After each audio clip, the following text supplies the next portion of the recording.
Pelo menos 112 pessoas morreram por incêndios florestais no Chile. Bombeiros trabalham para retirar os escombros rapidamente. E você vai ver também. Tribunal de Barcelona decidiu manter o julgamento de Daniel Alves por abuso sexual, mesmo com pedido da defesa do ex-jogador.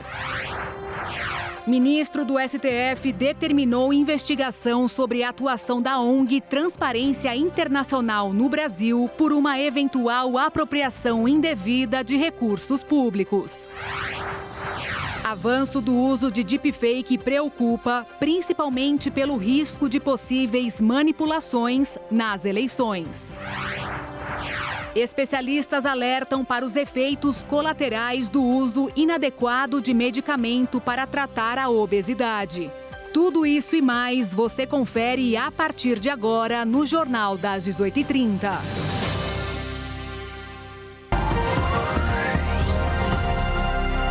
Olá, são 18 horas e 33 minutos pelo horário de Brasília. A partir de agora tem mais notícias do Brasil e do mundo desta segunda-feira. O Congresso Nacional retomou hoje os trabalhos legislativos em sessão solene de abertura do ano legislativo. Durante o evento, os temas e projetos considerados prioritários pelo governo para este ano foram lidos em plenário. Entre eles está a discussão sobre a regulação das plataformas digitais e da inteligência artificial. O retorno do Legislativo também traz a análise de 27 vetos presidenciais pendentes.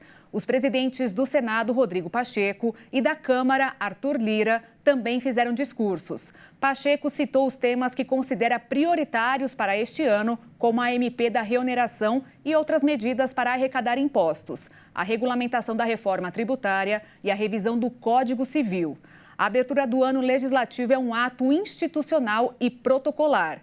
O presidente Lula vai dar sequência na semana que se inicia as suas viagens pelo país. Na quarta-feira, o destino será Minas Gerais. O ministro da Fazenda, Fernando Haddad, afirmou hoje que o socorro para empresas aéreas não terá dinheiro do Tesouro Nacional. O titular destacou que o programa até pode abranger um fundo, mas que não envolva a despesa primária. A expectativa do governo é de que haja uma solução para o tema ainda em fevereiro. Haddad disse que um fundo pode até ser criado e eventualmente utilizado e que há até uma equipe montada para fazer isso ao longo do mês. E até fevereiro a pasta deve ter um diagnóstico e uma proposta. O tema segue em debate em meio à alta no preço das passagens. De acordo com o ministro dos Portos e Aeroportos, Silvio Costa Filho, o pacote de crédito para socorrer as companhias do setor deve ser financiado, em maior parte, pelo BNDES. O Banco de Fomento estuda há meses a oferta de uma linha de capital de giro para as aéreas. Se o impasse com as aéreas tiver uma solução no curto prazo, o ministro dos Portos e Aeroportos espera ainda lançar o programa Voa Brasil, com passagens a R$ 200 para aposentados e pensionistas ainda este mês. E desde que as ciclofaixas começaram a ser implantadas em agosto de 2009, a cidade de São Paulo tem a maior malha cicloviária do país, com 722 quilômetros de extensão. A ideia da prefeitura é cumprir os 1.000 quilômetros até o fim do ano. Mas o novo levantamento apontou que o número de adeptos praticamente não mudou. Em 2015, o uso de bicicleta como meio de transporte na capital paulista tinha prevalência de 5%, cerca de 1.500 pessoas. O estudo conduzido por pesquisadores da Escola de Artes, Ciências e Humanidades da Universidade de São Paulo mostrou que 5 anos depois, em um aumento de 67,7% dos quilômetros de ciclovias e ciclofaixas, a prevalência de ciclistas nessa amostra não sofreu grandes alterações.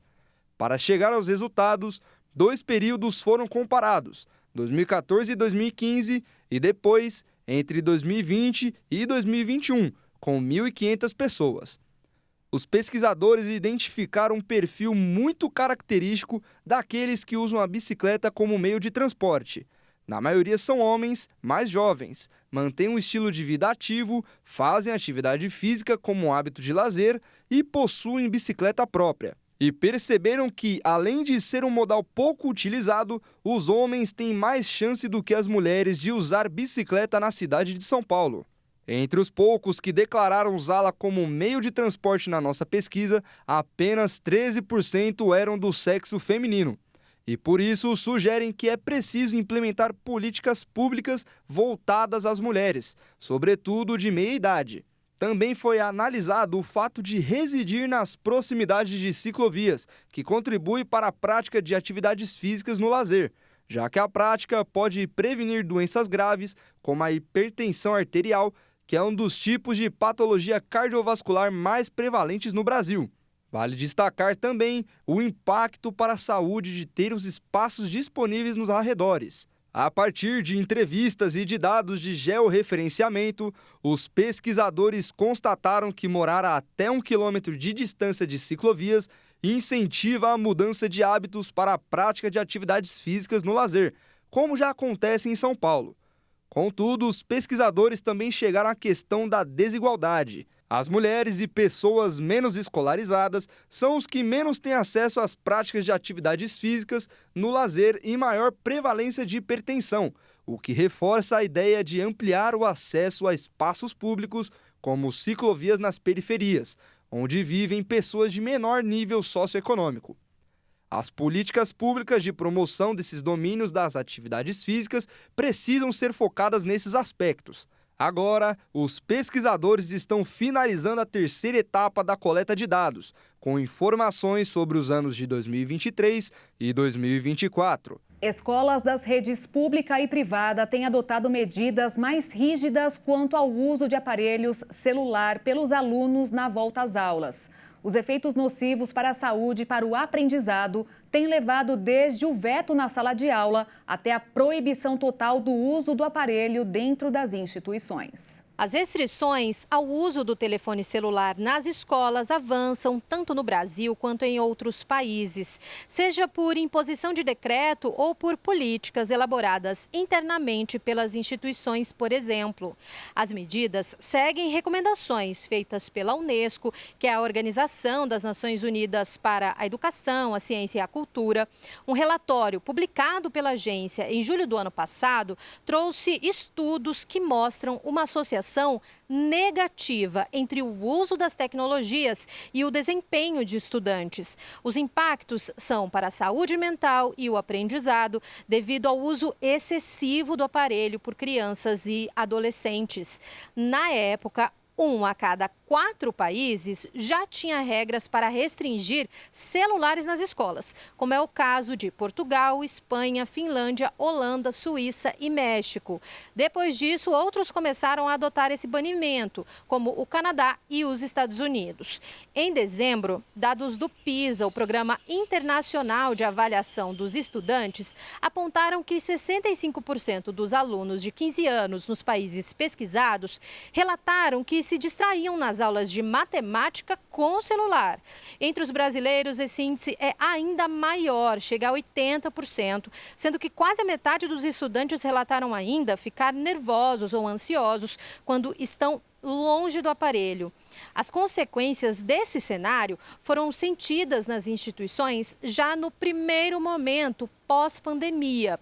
Depois da adaptação às aulas online e a dificuldade de socialização na volta ao presencial, houve a ampliação do uso da tecnologia e o celular requisitado como uma ferramenta pedagógica. Mas, apesar desse aspecto positivo, na prática, as instituições perceberam que os alunos não conseguiam conter o uso de redes sociais e jogos online.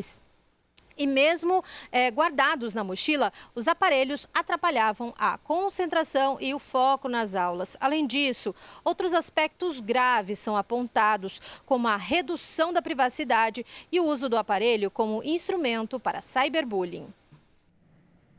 A partir de agora, visitar o Parque Nacional de Jericoacoara vai ficar mais caro. Além da taxa municipal de turismo, será necessário também pagar um ingresso para entrar na região paradisíaca cearense, como já acontece em Iguaçu e em Fernando de Noronha. A concessão do parque vai cobrar ingressos a R$ 50 neste primeiro ano de concessão. Com isso, o visitante deve desembolsar um total de pelo menos R$ 91,50. Um medicamento usado para tratamento de obesidade chamado semaglutida virou febre no Brasil. mas não para tratar a doença, e sim para fins estéticos. A farmacêutica que inventou o remédio, inclusive, é a mais valiosa da Europa, justamente pelos resultados obtidos, que é emagrecer. Mas especialistas alertam os efeitos colaterais do uso inadequado.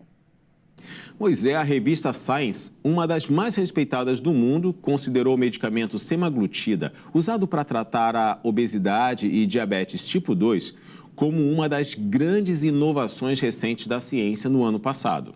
O remédio, que tem como formato de uma caneta e é aplicado na barriga, também passou a ser usado por pessoas que querem perder peso. E no Brasil, tornou-se o medicamento que mais movimentou dinheiro nas farmácias. A Novo Nordisk, a farmacêutica que inventou o medicamento, hoje é a empresa mais valiosa da Europa. De acordo com o presidente da Associação Brasileira para o Estudo da Obesidade, esse medicamento novo consegue, pela primeira vez, perder médias de peso acima de 15%, enquanto os mais antigos chegavam a 10%. Segundo a Associação de Indústria Farmacêutica de Pesquisa, no Brasil, em 2021, esse remédio foi o mais vendido. No entanto, a acessibilidade a essa descoberta da ciência é limitada para algumas pessoas, devido ao custo elevado. Uma caneta vendida facilmente sem receita nas farmácias custa, em média, R$1.000. Um estudo de uma empresa global de serviço financeiro estimou que até 2035, 7% da população americana, que está entre as mais obesas do mundo, estarão usando a canetinha. E isso vai mudar significativamente o consumo. Diante disso, o remédio é considerado seguro, mas não há estudo apontando o risco que pessoas que querem perder pouco peso. Bom, a perda de peso é um desejo de muitas pessoas. Medicamentos que prometem, essas mudanças, essas perdas de peso, eles até dão alguns resultados, mas o ideal é procurar um nutricionista ou endocrinologista e também a prática de atividades físicas. É bom tomar muito cuidado com o reboot, que é quando depois que acaba de tomar o remédio, parece que aqueles quilinhos perdidos voltam e voltam com tudo. Bom, vamos voltar agora para São Paulo? E depois do intervalo você vai ver, ministro do STF determinou investigação sobre a atuação da ONG Transparência Internacional no Brasil por uma eventual apropriação indevida de recursos públicos. E ainda, avanço do uso de deepfake preocupa, principalmente por causa do risco de possíveis manipulações nas eleições. Nós voltamos em instantes.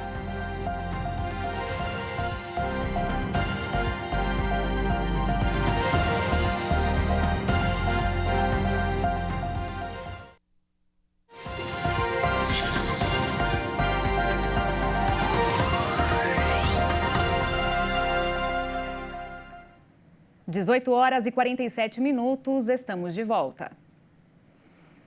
Ao menos 112 pessoas morreram por causa dos incêndios florestais que atingem o Chile. Equipes de resgate continuam trabalhando no combate às chamas e também na retirada de escombros.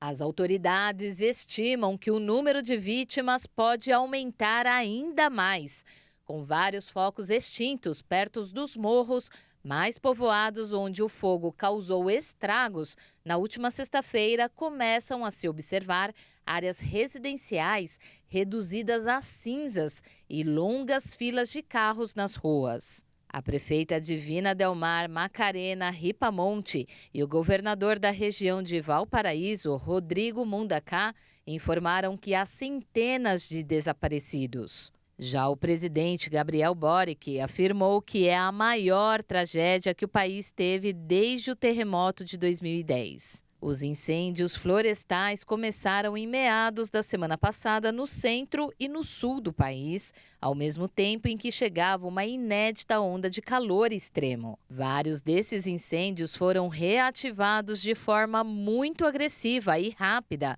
na tarde de sexta-feira, ameaçando milhares de pessoas que vivem nas colinas áridas da região de Valparaíso. Deepfake é uma tecnologia usada para criar vídeos ou áudios falsos, porém bem realistas, com o uso da inteligência artificial. Mas o avanço do uso dessa técnica se tornou uma preocupação mundial, principalmente pelo risco de possíveis manipulações nas eleições. Um levantamento realizado pela Freedom House mostrou que em 2023 a inteligência artificial generativa foi usada em pelo menos 16 países para criar vídeos, imagens e áudios falsos, com o objetivo de semear dúvidas, difamar opositores ou influenciar o debate político. Atualmente, inúmeras empresas oferecem serviços de criação de vídeos e áudios sintéticos por preços a partir de R$ 25 por mês. A tendência é que, com o avanço da tecnologia, os deepfakes vão ficar cada vez mais baratos e realistas, ampliando as opções de falsificações de conteúdo. Para especialistas, o uso disseminado de deepfakes para manipular processos políticos e eleições deixou de ser uma questão teórica e se tornou uma realidade. A popularização da desinformação política através da inteligência artificial ocorre em um momento delicado. Metade da população do planeta vota em nível nacional ou regional em 2024 e poucos lugares do mundo têm regulação em vigor. Os conteúdos falsos de áudio criados por inteligência artificial são os mais difíceis de serem detectados. Antes, as vozes clonadas soavam robóticas e artificiais. Agora, o programa analisa milhões de vozes padrões nos fonemas e nas pausas e consegue reproduzir tudo de forma muito realista. O ministro do Supremo Tribunal Federal, Dias Toffoli, determinou hoje uma investigação sobre a atuação da organização não governamental Transparência Internacional aqui no Brasil. De acordo com o magistrado, o motivo é uma eventual apropriação indevida de recursos públicos pela organização e seus respectivos responsáveis.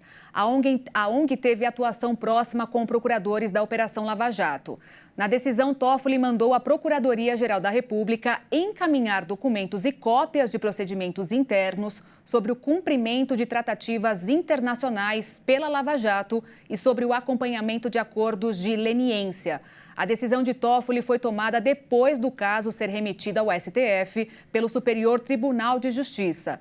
Em manifestação do caso, a PGR apontou que a Transparência Internacional atuaria na qualificação de uma entidade privada que seria criada para administrar o dinheiro de um fundo que seria abastecido com parte dos valores pagos pelo grupo JF em seu acordo de leniência. Este montante chegaria a 2 bilhões e 300 milhões de reais. E começou hoje em Barcelona, na Espanha, o primeiro dia de julgamento do jogador de futebol Daniel Alves. Ele é acusado de agressão sexual contra uma jovem de 23 anos. Quem falou hoje foi ela. Durante o depoimento, que durou cerca de 1 hora, a mulher voltou a reforçar que o lateral havia a agredido no banheiro de uma boate. A justiça também escutou outras 5 testemunhas do ocorrido. A defesa do ex-jogador chegou a pedir suspensão do julgamento por violação de direitos, como o da presunção de inocência, mas o Tribunal de Barcelona não aceitou. Ainda faltam 2 dias de audiência. A próxima acontece amanhã, mas Daniel deverá ser ouvido somente no último dia, quarta-feira. Já que o assunto é esporte, chegou a hora de falarmos de futebol aqui no Jornal das 18h30. E quem vai trazer mais informações é ele, Leonardo Félix. Boa noite, Léo. Tudo bem? Tudo bem, Beatriz. Graças a Deus. Tudo bem com você também? Tudo bem, graças a Deus. Vamos começar aí falando de Corinthians. E boa noite para todo mundo que nos acompanha, né? Crise aí no Corinthians, o Alvinegro demitiu hoje o técnico Mano Menezes. A derrota em casa por 3-1 para o Novo Horizontino no domingo pelo Campeonato Paulista derrubou o treinador. Mano Menezes e seus auxiliares foram comunicados da decisão nesta segunda-feira. Agora o Corinthians vai ao mercado em busca de um substituto. O nome de Márcio Zanardi, do São Bernardo, é o favorito neste momento. O profissional já trabalhou nas categorias de base do clube. O Timão já alinhou as condições financeiras com Zanardi e agora vai tentar a liberação do treinador do clube do ABC Paulista. Mas o problema é que, de acordo com o regulamento do Paulistão, um técnico não pode dirigir 2 equipes na mesma edição. Mano Menezes tinha contrato até o fim de 2025 e multa milionária. Ele deixa o Corinthians em sua terceira passagem com 20 jogos, sendo 6 vitórias, 5 empates e 9 derrotas. O aproveitamento foi de apenas 38%. Além do desempenho abaixo do esperado, o Corinthians sofreu a sua 4ª derrota em 5 jogos na temporada. O Timão, lanterna do Grupo C do estadual, está na zona de rebaixamento na classificação geral, ocupando a penúltima posição. Ô, Léo, vou te confessar aqui que eu até gosto de futebol, mas não acompanho tanto todos os campeonatos. Mas eu soube que teve um lance bem estranho, para não dizer bizarro, ontem na Copa Nordeste. O que aconteceu? Beatriz, bota bizarro nisso, né? O Maranhão vencia o ABC de Natal por 2-1 até os 49 minutos do segundo tempo. Foi aí que o árbitro da partida marcou pênalti a favor do Alvinegro, lá do Rio Grande do Norte. A jogada parecia normal e na hora ninguém entendeu a decisão da arbitragem, né? Mas a gente vai conferir aí o que aconteceu. Mas logo após o jogo, vídeos compartilhados nas redes sociais mostraram a origem da marcação do pênalti. O lateral Ian Valdez do Maranhão foi cumprimentar o goleiro Moisés, que fez importante defesa. Mas o Valdez tocou com a mão na bola quando foi até o colega, né? Foi uma lambança que prejudicou completamente o resultado, né? O mais engraçado foi poder ver a reação de espanto do goleiro Moisés depois do tapa na bola dado pelo Ian. E também foi possível ver o árbitro apontando para o Valdez para explicar a infração. Na cobrança, o Moisés ainda defendeu o chute do Parraguês, mas o atacante chileno marcou no rebote e empatou o jogo já nos acréscimos, 51 minutos, e ficou 2-2. Beatriz, imagina só aquele clima que ficou no vestiário do Maranhão depois dessa bobagem do Ian Valdez, né? Essa bobagem custou bem caro, hein, Léo? Com certeza. E olha só, o ano mal começou, mas já tem torcida comemorando o título aqui em São Paulo, é isso mesmo? Beatriz, em São Paulo e em todo o Brasil, né? A gente vai terminar o jornal de hoje parabenizando São Paulo pela conquista inédita da Supercopa do Brasil em cima do Palmeiras. O jogo não foi lá essas coisas, essa é a verdade, né? Não teve tanta emoção nos 90 minutos, mas e aí teve um 0-0 muito sem graça, né? Mas toda a atenção ficou reservada para a decisão nos pênaltis. E aí brilhou o goleiro Rafael do São Paulo, que pegou as cobranças do zagueiro Murilo e do lateral Piquerez, fazendo a festa da torcida tricolor em todo o Brasil. Eu vou aproveitar para pedir aí pro nosso sonoplasta Gustavo subir o som e colocar o hino do São Paulo. Salve o tricolor paulista, amado clube brasileiro, campeão da Supercopa Rei de 2024. É isso aí, Beatriz, eu fico por aqui, até a próxima. Boa noite a todos, é com você. Obrigada, viu, Léo? E tem palmeirense bem triste hoje, viu? Mas parabéns ao São Paulo. É isso aí. E o Jornal das 18h30 termina aqui. Obrigada pela sua companhia. Outras informações você acompanha no Jornal das 22 comigo e Alexandre Giaqueto. Nós esperamos por você. Uma ótima noite. Tchau.